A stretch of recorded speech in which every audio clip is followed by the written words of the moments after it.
Hello everyone, this will be my first vlog. At ngayon, nagbabakasyon ako rito sa dating swimming pool na pinuntahan ko dati. I just wanna say, I'm sorry na I haven't been posting so much. I have worked on a South Star drug and, you know, but don't worry, I'm always updated in either at Facebook or Tumblr. But I'll get to it. And how do I say this? I'll be discussing a lot of cartoons, anime today. Sorry, I keep repeating the same word. Just get used to it. But the point is, I'm gonna be talking about a lot of the storytelling and problem of the everything while I'm in vacation. And this is gonna be, like I said, my first vlog. And expect more of this. I'll still do reaction video. So there's my mom. I'll be right back at you for about the next 2 or 3 4 hours. So hi guys. This will be my first vlog review, like I said. And this is the place that I've been talking about, that we have been swimming in Laguna, but this time we're in the other side. I'm going to do more reviews of cartoons and animes, so keep that in mind and check and update, and make sure to subscribe here in the YouTube. Okay, I'm going to somehow review like cartoons, anime. If you have any questions, just leave it down there. I'm going to review first Dragon Ball. It gotten worse to the point, and look, I like Dragon Ball. I've been a fan for like so many years of it when I was a kid. Like literally, it's my first anime aside Sailor Moon, Geyser, Voltes 5. But the problem is that the community is very toxic, and they couldn't take criticism very well. Like, what is wrong with them? It's really raining, and the mountains down there, it's really night, guys. Like, I think my last time somehow in liking Dragon Ball how do I say it, is in the Granola arc and War arc. Many would like an anime of that, but I don't think that's gonna happen soon, because you know Toei Animations are really shit sa ano nila. They just focus One Piece. Speaking of One Piece, I still like it, but I got lost in the story because of the Gear 5, the hockey.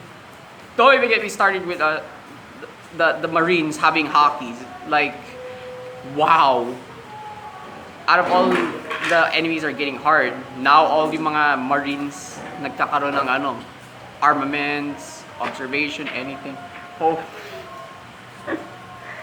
I don't even know what to say. Look, I like One Piece, but I can't. I can't. And, bro, and then they introduce angels, demons. Oh, okay. It makes sense because devil fruits, because that's the origin. Pero what's next are they gonna introduce? Aliens? Stop it.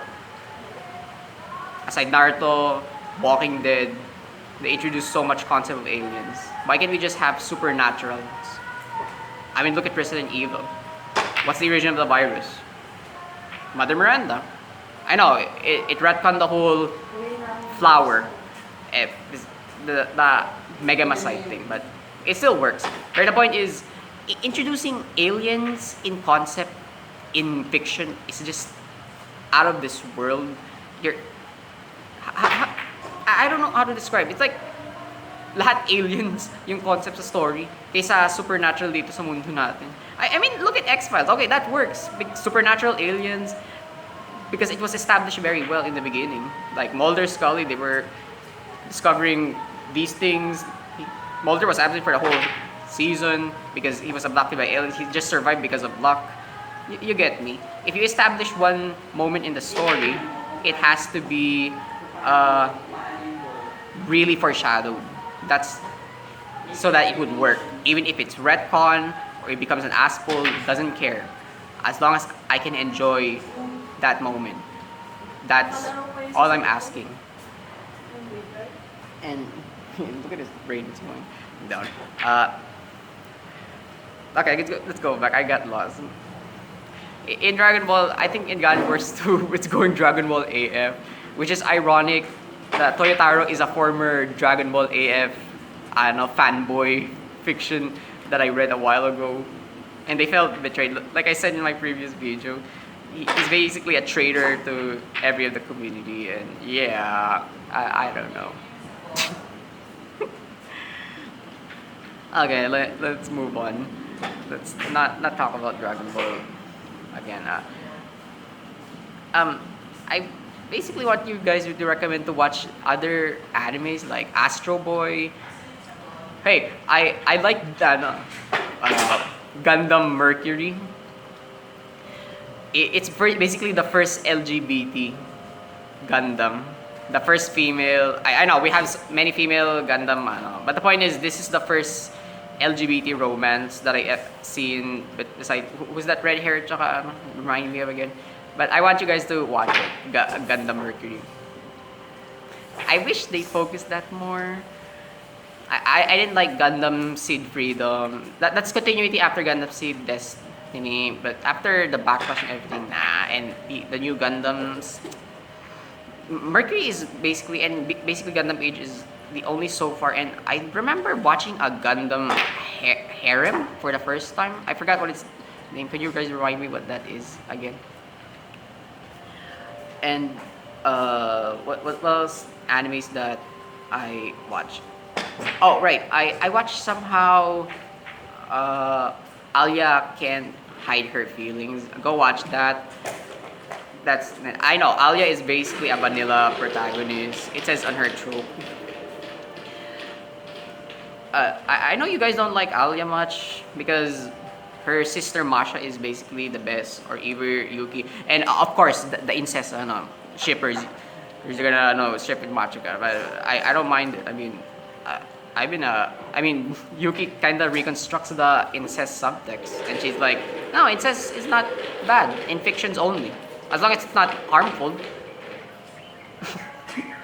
I don't know why people are so overreacting with incest. I mean, look at Genshin Impact.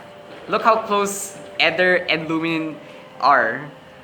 I don't blame they're so close. And nagmumukhang parang si Eder isang cis-con, ganun din si Luminin isang bro-con. Pero I don't mind that.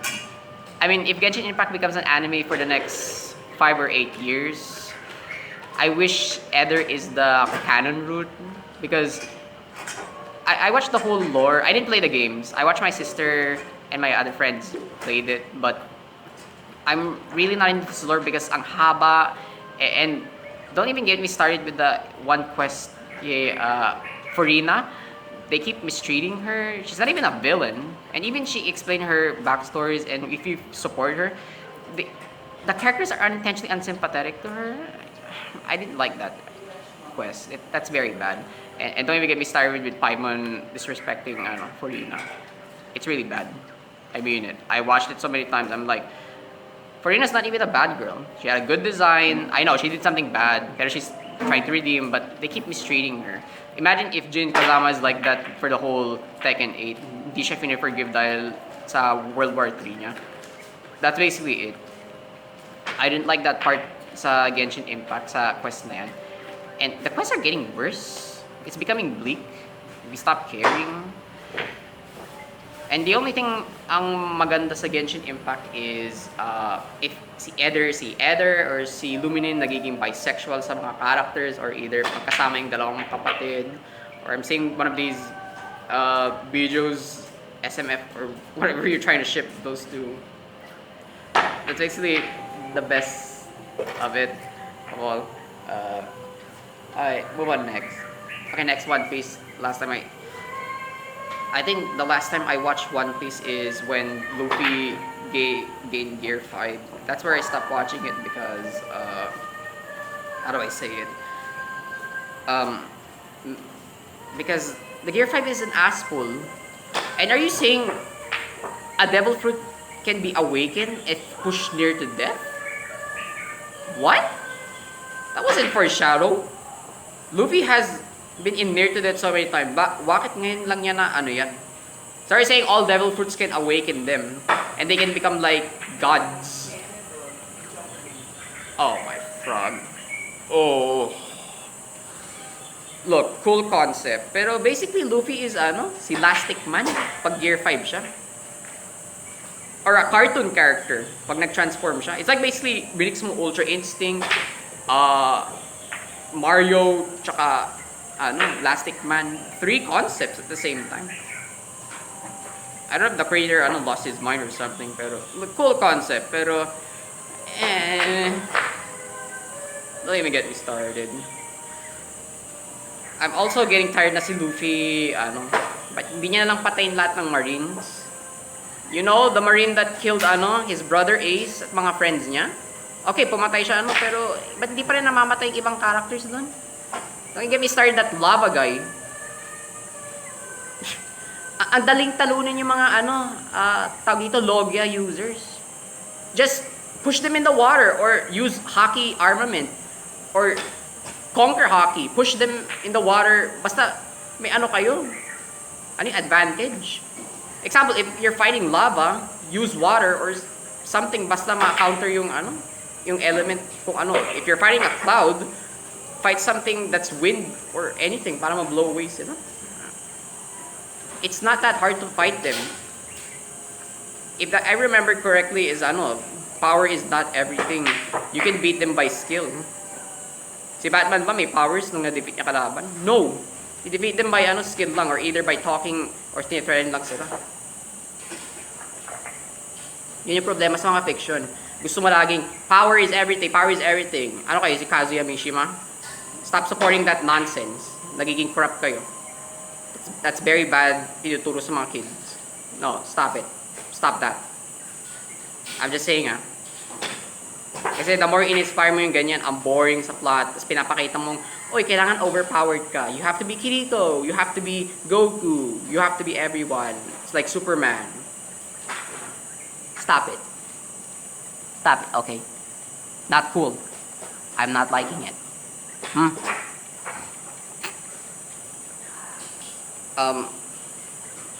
Let's talk about next is Disney.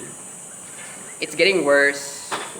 Okay, I like Wish, pero the only good thing about the Wish movie is how is this King Magnifico? He's not even a villain. He's basically a designated villain. But when you say designated villain, they only become a villain because iniinis ang isang character or inaasar mo. And justified na his backstory is way justified compared to And I saw the original concept of Wish. Why didn't they use that? Oh, because Disney. You can't have 2 villains at the same time. It'd be too overpowered with the main character. The MC has to be a Mary Sue. Seriously? We have gone past the Miraculous Ladybug, Star Wars The Force of Evil. And even Star Wars KD.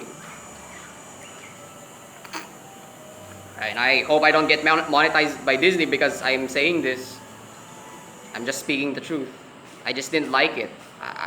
I'm fine with Mary Sue's and Gary Stu's as long as it's used properly. I mean, look at Resident Evil Anderson movie, si Alice or sino pa yung mga Mary Sue's or overpowered na characters. Si tawag dito, Kirito. His canon counterpart, except his Game Burst. His Game Burst is way better. He's basically the Game Burst Kirito is way better because siya, weak and skillful kumpara yung Kirito na sa anime, novel at manga, overpowered hacks.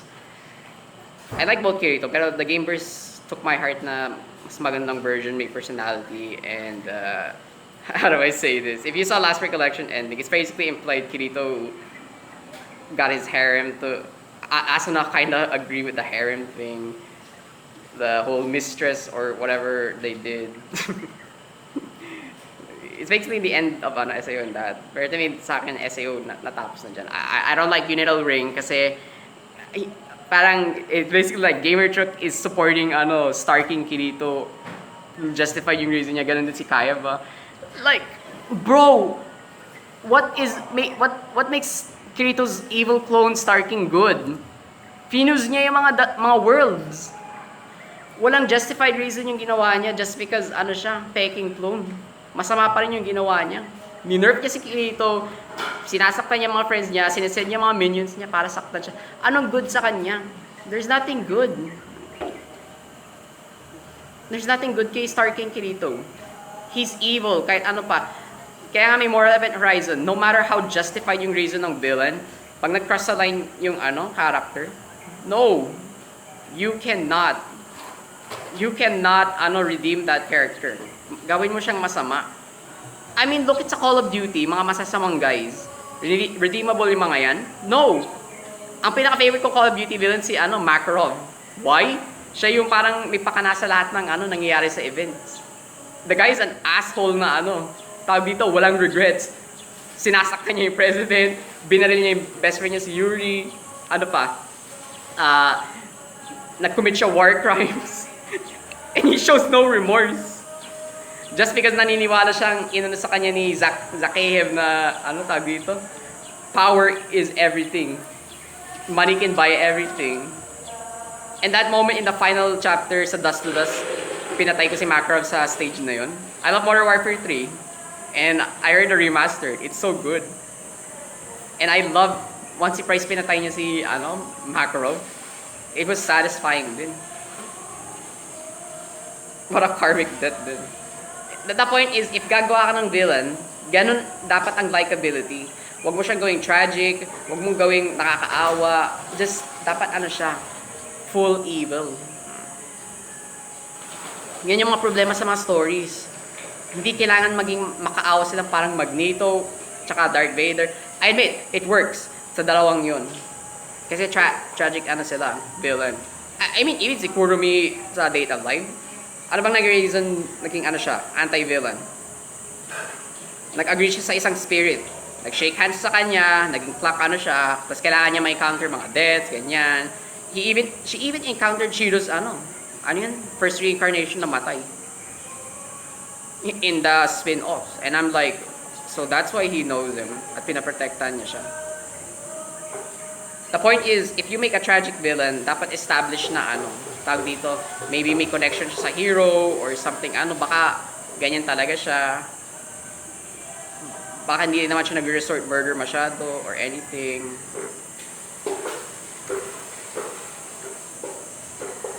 I just can't, guys. Yan yung mga problema ko sa mga stories ngayon eh. Stop making stop this obsession Disney, all villains are sympathetic. Hindi dapat. I've seen so many mga masasamang villains dyan sa Disney, sa mga past dati. I mean, look at Zootopia, si Bellwether, when he tries to kill Judy. That is over extreme. Or si Stinky Pete dyan sa Toy Story 2, si Lotso. Ang dami mga Disney villains. I can name a few pa na nag-commit ng meh. And they're still likable. Kasi I know, Moral Event Horizon basically, pag nag-commit yung character ng masama, na-lost nila yung likability nila. But that doesn't mean na diminish yung consistency nila a lot. I want you to understand, if a character nag-cross the line, that doesn't mean sila. Naging, unlikable, sobra sa unsympathetic. It depends. Pero sa akin, ang pinaka nakakainis na unlikability is si Heihachi sa Tekken. Kasi originally, ba't niya tinatapon si Kazuya? Gusto niya i-prove na si Kazuya isang Mishima na nagsisurvive. It's basically parang their tradition. Pero what's your netcon nila sa Tekken 7 yung the reason tinapon niya si Kazuya dahil natatakot siya sa Devil Jin niya. He ends up like a hypocrite, a monster, and gusto nilang maawa tayo sa kanya sa cutscene na yun sa Tekken 7. I'm like, that is no excuse ginagawa mo kay Kazuya. And I was cheering kay Kazuya, patay niya siya dun sa scene na yun. Kasi basically, it's villain versus villain. That's one of the best fight scenes in Tekken 7. Pero once you retcon that fucking thing sa Tekken 8, I didn't like it na. You could have just made Reina a clone kay Kazumi, kay Heihachi, tsaka binigyan ng Ogre DNA. And speaking of Ogre, bakit hindi pinag-usapan yan sa Tekken? It's been bitching about in Tekken 4. And then it was lost during Tekken 5, 6. Basically, Tekken 8 DLC is back to start na naman tayo sa Tekken 4 again. Are you serious? you have every concept si Reyna na maging ano siya, mixed devil gene tsaka alien god clone. I just theorized that last year and I'm like, it would have worked. Imagine mo, si Reyna in Tekken 9, siya yung nasa Mishima Zaibatsu. Tapos ang bilis niyang bigyan ng devil gene yung mga ano, kamag-anak niya, kapatid niya. Tapos pwede siya maging parang Heihachi, yung parang gumaganyan. Tapos sasabihin niya kay Jin, I can give you back the Mishima Zaibatsu if you're willing to work with me again. And pag sinabi ni Jin, if I don't, I'll kill everyone. So agree siya, tapos bibigyan niya siya ng devil gene. Parang minamanipulate niya yung events, para siyang Palpatine. It would have made Reyna likable. Parang mas better kay Heihachi. Pwede naman ibalik si Heihachi, pero sa Tekken 9 na lang. Bakit sa Tekken 8? Hindi ka makahintay? I know, Tekken is anniversary, pero have some... Pwede naman ibalik si Heihachi para as a DLC, flashback. Hindi isang character na kung kailan patay siya, tapos patay yung voice actor. That's really disrespectful sa, Japan culture. It's like you're breaking rules. And, oh, look at this, guys. You see that mountain? It's foggy. Oh, bro, Silent Hill. Speaking of Silent Hill, I didn't like Silent Hill 2 remake. Don't even remake Silent Hill 1. You're ruining it. But yung ginawang Resident Evil 4 yung Silent Hill 2. Even though tank controls yun, I remembered it. It's not even scary. Look, I like the concept of body horrors. Even si Pyramid Head, he looks good. Doon sa yan. Kaso, he's not scary enough. It just... Speaking of Silent Hill, dito, I seen the other Silent Hill games. They're basically parang wala na tayo sa Silent Hill eh. We're different lugar nang nangyayari. So wait, what? Everyone's gonna go Silent Hill. I know, Silent Hill 4 Room is the first. Pero really, it's called Silent Hill. Dapat dun sa lugar na yun. Or either, kahit ibang lugar yung character, but transport lang siya sa Silent Hill talaga. And I just give up on Silent Hill. Ayaw na lang gawin yung tank control. Masyado silang naging obsessed sa RE4 or Dead Space third-person shooting thing. I don't know, guys. It's too much. I'm gonna rest muna. My throat hurts lang. I'll talk about the other stuff. I'll be back. Hey guys, I'm back again. Sorry, I have to eat somehow. And look at that. Ang aga na. Okay, let's talk about while I'm walking and while I'm doing this. Okay, let's see about this. How do I say it? So I saw Resident Evil 9. I kind of like it, but you're basically basing Resident Evil Anderson movie. And where the hell is Rose? Huh? That's too much. Wait. Okay, let's go back to there again. So I saw Resident Evil 9, and how do I say that? I didn't like it much. I hope Capcom will monetize me or strike me on this one.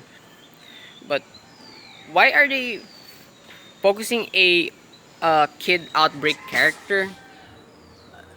I heard some of the comments. Even Core Extension is somehow, how do I say this? Is having really trouble a bit. I saw his reaction. He's like, "Where's Leon?" And it's kind of good. I want the OG characters back, but it's like it's not Resident Evil anymore.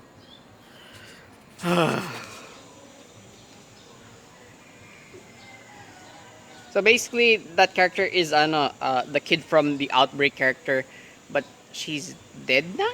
Really? Just when I'm starting to like an Outbreak character or spin-off. That's the problem with Resident Evil. You make a very good spin-off character that is have some either connection or no connection in the but they're trying to be connected, and does this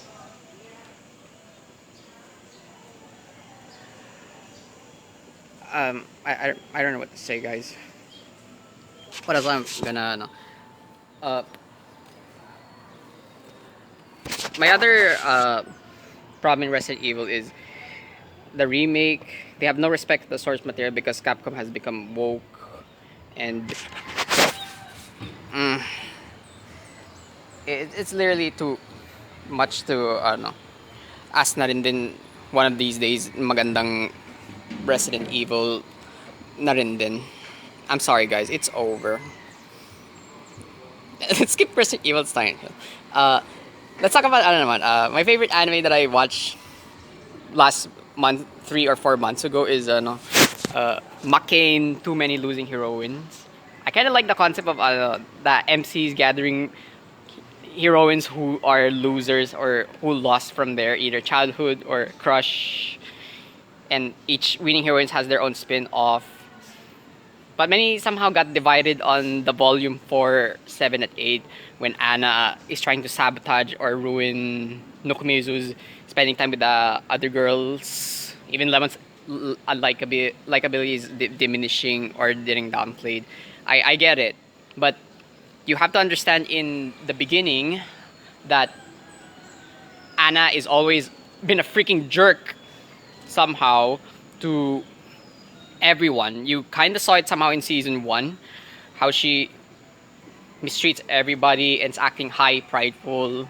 Well, she does get punished so many times then. I admit she deserves that because she's holding back and everything. The point is, Anna's been always like that. I still find her character consistent.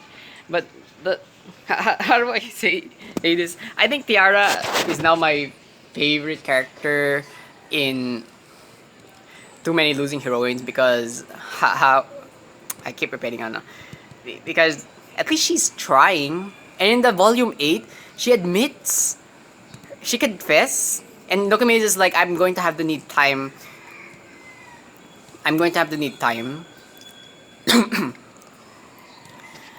she didn't reject her. So what's gonna happen in volume 9? I would somehow like if Nokomizu did a Rentaro speech so that it won't become like a rejection. She be like, I like Yana Yanami, the ganito ganyan, I like Lemon ganyan, I like you also, you know. So that the girl Tiara won't get hurt, get rejected. Kasi it's kind of foreshadowing or establishing Nukumizu is he couldn't pick sinong girl sa magugustuhan niya. She likes all of them. Clueless lang siya sa love. Or yung, he's the whole trope. What is this thing called love? He's not a Shinji. He's basically a better version of Shinji if may self-awareness lang rin din. That's what I like about him. He's basically also basing all of this tropes in anime manga. I mean, anime manga or either novels. Even Machika from Alya Can Speak Russian does that too. But Machika is more manipulative in a heroic way. But Tunam Komizu, he's just an innocent boy who is trying to find love, friends, and trying to choose who will be the winner. In order to fix this, I basically wanted each heroines in Too Many Losing Heroines have their each ending just like in Amagami SS or in a Bokuben we never learn, so that no one has to complain the shipping wars, because I don't like it's gonna be becoming a next RDWBY or SBD foe as an experienced ship where I don't want that concept again na nag-aaway tayo in shipping. The point is, all these heroines have many screen time. It's like basically I'm watching concentric triplets. Balance yung harem, balance screen time, each heroines. And it's unfair if one girl just won in one ending. Give multiple endings so that everything is canon.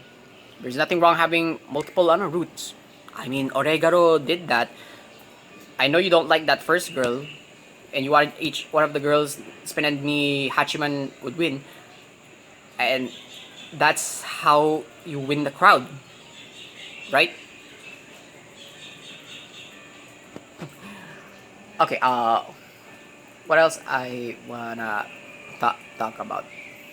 Oh, right, guys, don't watch Can a Friendship Survive? It's toxic. What is this, school days? Nisikosai? What the hell? Or jellyfish can't swim? Cut it out.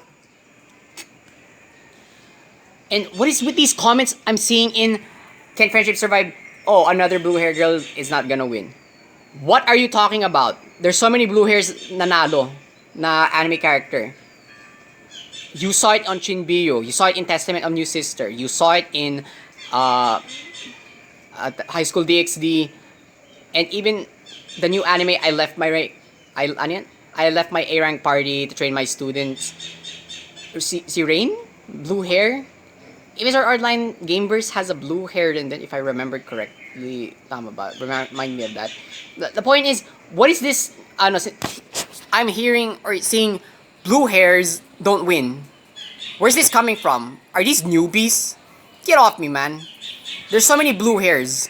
Nanalo. Whether it's a childhood or second or third place harem, it doesn't matter. Or short hair. So many blue hairs. So what? Why are you all overreacting, exaggerating? Another blue hair is not gonna win. Huh? I don't also like Himari sa Can Friendship of Survive. Ang toxic at manipulative niya. She's basically parang a combination of kay Makoto at kay Sekai sa school days. Only worse. And she has that personality sa Nisikosai kay Chitoge. Ang manipulative. I also heard sa mga volumes, umalis siya at pumunta Tokyo. Oh wow, that's way worse kay Chitoge sa Nisikosai pumunta America. Tapos na-forgive siya. As even after naging together siya, I didn't read the novel, but sinabi sa akin mga followers ko, sinacrifice nila yung nila. Everything. I did not like that. Tapos nag-break up rin sila. Spoilers sa mga anime watchers. What? Hinabol mo siya in all the way to Tokyo, and then nag-break up kayo? Eh pupunta ka kay Rion? Oh my frog. I'm getting flashbacks to Scumwish tsaka Domestic Girlfriend ending. Don't, please. I had enough of that. I don't recommend everyone to watch that anime, Can a Friendship Survive? Ang toxic. It's such a degenerate thing. And let's talk about something else. What else? I like the I left my A rank party. Buti binalik yung 24 episodes again rather than 12 episodes. I know you people are with the harem pero it's just 6 harems I see. So I saw the spoilers. He kissed all his harems. But the new episode's coming na he's gonna kiss them. I might get outdated of this one, but try to keep up with that one. Okay, what else ang pag-uusapan ko? While I'm walking. How about Classroom of the Elite na rin din? Oh my frog. I did not like yung year 3. Oh my gosh, ko. I didn't like year 3 at year 2. Year 1 was amazing despite its flaw. I talk about this na rin din ilang times sa Classroom of the Elite. It's amazing and everything.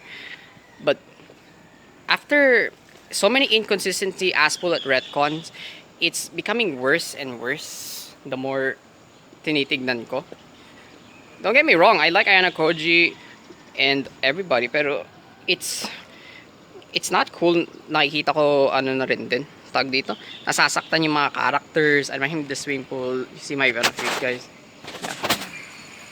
I didn't like na nagiging worse yung characters, nawawala yung character development sa tawag dito. Then sa Classroom of the Elite, there's no character development. They have egos and pride so much. And what makes Suzune somehow a heroine? Nothing. She had no connection kay Ayana Koji. So why are they saying she's the best girl when all she does is lose? What is she, Vegeta? She keeps losing. She keeps talking, I'm so great, and sinasabi niya, I'm aware of my incompetence, and yet you done so many times losing. Compare ko Kushida, who has less losing, sobra, who's trying at least.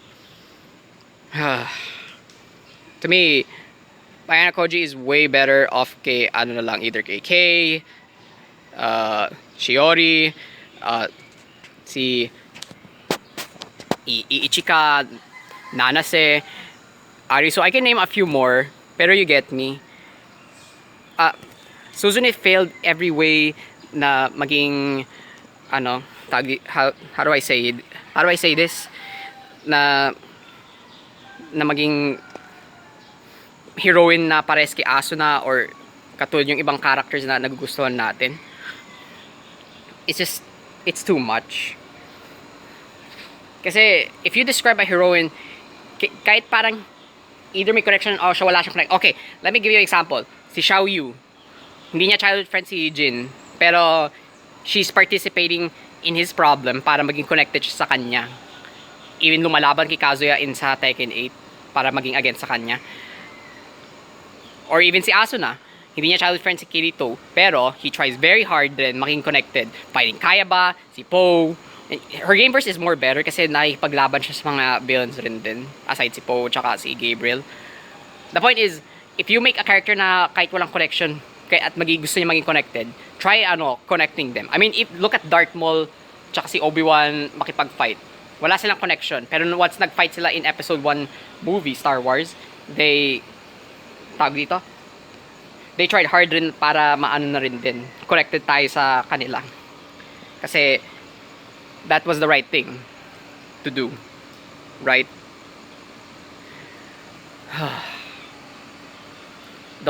Ang naging problema rin sa Classroom of the Elite is why give the victory kay Honami? It's like you're trying to undermine the whole screen time kay Suzune na who had more screen time. Binasa ko yung novel. At saka ini-establish na parang sa someday sasabihin ni Ayana Koji na sino talaga siya, saan siya galing. Tsaka tawag dito. Parang sasabihin niya sa kanya siya sa White Room at ano yung dangers na pinopose nila. And I don't even know how to describe it then. But the point is, the problem is Classroom of Elite is hindi ini-establish well yung mga nangyayari. We move to the next, fight one character, hina-hype isang character, paulit-ulit. There's some loopholes. It's so ironic din. They aware sila sa loopholes nila sa hypocrisy, and yet they didn't resolve any of it masyado. And then somehow in 12.5 you just press the restart button. You know, if I talked about that yan sa ano yun? Sa ibang group chats or group sa mga private. Go check it out. I said somehow in Classroom of Elite, if K is like sa Oshinoko, like ano yun? Is like sa Oshinoko yung sino yung blue hair, yung ganun breakup dapat. Akane yun. It's like Akane. It would have worked. But nah, we didn't have to do that. There's also no connection somehow sa Classroom of Elite. Ang only connection lang if merong White Room lang kay Ayana Koji, while the rest is nonsense. I wish si Kushida at Suzune dating best friends. And with that cat somehow. It's cute. Meow meow. I think like I said, dapat naging connected yung H characters. Just imagine din ganun din si tawag dito, si Kei tsaka si Honami may connection din at parang sila. Tawag dito yung similar kay doon sa tawag dito, I'm getting married to the girl I hate my class. It would have worked rin din. There is no connection. The story is incompetent. It's like a fanfiction level 9-year-old. And I heard somehow tinold ni Ayana Koji after Honami raped Ayana Koji in 12.5. Yes, renape niya siya. After in-enter niya at sinabi niya nag-break up na siya kay Kay, she literally goes batshit and jump into him. So I was like, where is this coming from? And it tries to justify yung obsession in the island arc sa year 2. I watched season 3 at saka read ko yung volume sa year 1 again. Hindi in-establish well yung how do I say it? Yung ni Honami para maging yandere. Hindi sila naniniwala si Arisu yandere. You know, if Ayana Koji just lost na lang at hinayaan niya na lang magpatalo siya kay Arisu at nag-submit sa kanya, she would protect him. At sabi raw, hindi makakaalis Ayana Koji sa school na yan kasi at least, protected siya sa mga White Room na nag-a-abduct sa kanya.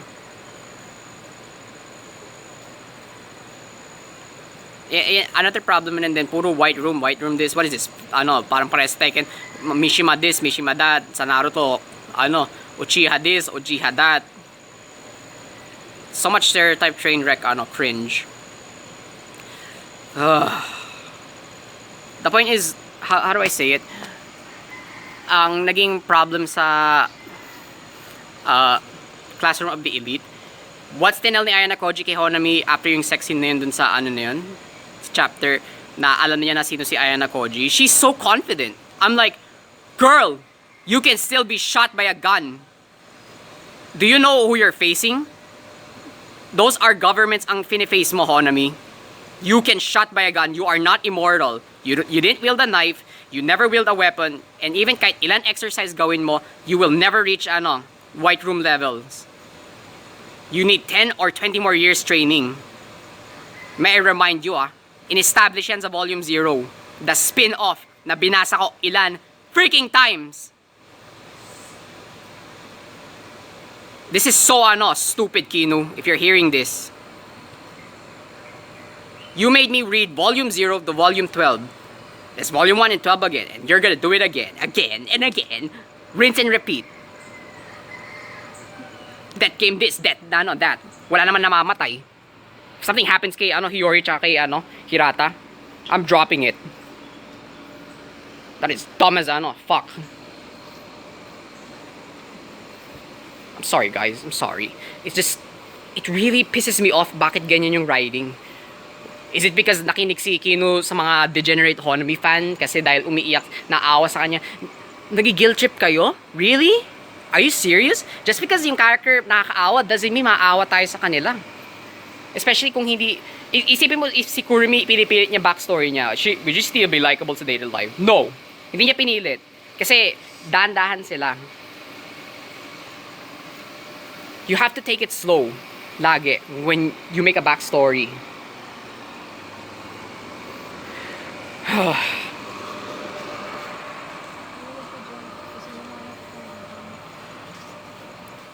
The point is, how do I say it? If you make a backstory, you have to be very slow and don't take it fast. Don't say parang I've been abused or like this dahil ganyan. Don't say it ruins the likability ng isang character. You have to stop. Isipin mo, ito si Darth Vader, siya pinilit niya ba yung backstory niya? No. Kasi sinasabi na rin sa atin with actions without sinasabi. Writers forgot the whole action speaks louder than words, everything like that. And I'm really getting tired of puro salita, wala sa gawa. Oh my god. Yan yung other problem natin sa mga stories rin din. You have to take risks. Show don't tell and everything. I don't know, guys. Speaking of conservative, that's my only complaint about it. I'm hoping it fixes it, but I doubt it would. It's becoming next Dragon Ball, Tekken, tsaka But my other one thing I wanted to is Marcus Ladybug. I didn't watch the new seasons because it's so slow. And really, we're getting 20 plus seasons. Fuck off.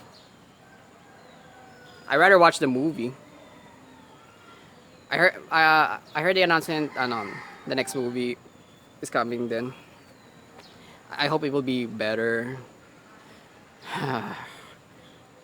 Look, I like the new season, but at least Cat Noir is being treated well. I like that. They can spam now their miraculous. But I wish they did that in the beginning. The movie version is superior kasi at least they can spam the attack na then in the beginning. No time limit. It's pretty established very well. The Master didn't need to have his memory erased. The Guardians don't need to be coming back. It basically fixes everything in Marcus Ladybug. I like that version compare in the in the show. Okay, how many minutes are that? Oh my gosh, I'm gonna be running out of space. Let's get this quick. But the other point is, if you're screwing a story, it's not a story anymore. It's a fan fiction. made by a 9-year-old, 5-year-old, or unexperienced writing incompetent. Because when you write, you have to revise, you have to review, you have to have beta testing watchers to see what their reaction is and see if that's gonna be the final concept. You can't just like write and then that's the final thing. My intelligence are being tested na rin din. Look, I'm dumb and autistic. Okay? Or enthusiastic or whatever you call me. But I'm not dumb to these kind of things. For so many years of my storytelling in fictions, when I was watching all of the cartoons, animes for years. But the point is, at least make me enjoy, entertain, have fun. We're just not aiming fun anymore, small stories, because we have to have these excuse modern era agenda, woke, copium. They need to stop that. Whether it's Japan, Thailand, Korea. Oh, speaking of Korea, I don't like Solo Leveling. It's basically a copy of SAO Tron, tsaka tawag dito, and other stuff of Matrix nonsense. Gino is not even great. Is people gonna bash me because of that? I like the art style, but the point is, I. The point is, I can't, guys. Bleach was fun because of the Bankai thing. No, I think Tekken 8 inspired sa Bleach dahil Harada is a big fan of it. With the whole Deljin Jin talking Zengetsu tsaka hollow thing para i-fuse sa body niya.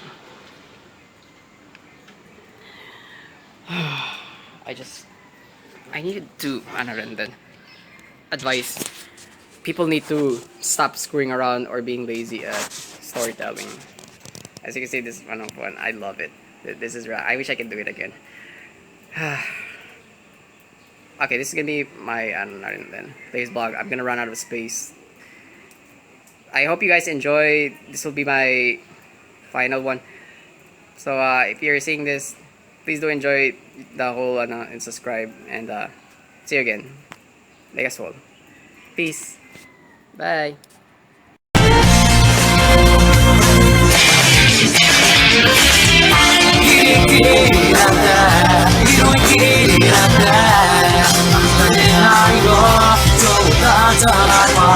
Don't cry anymore, don't cry anymore. Take my life, because I didn't gonna go anymore.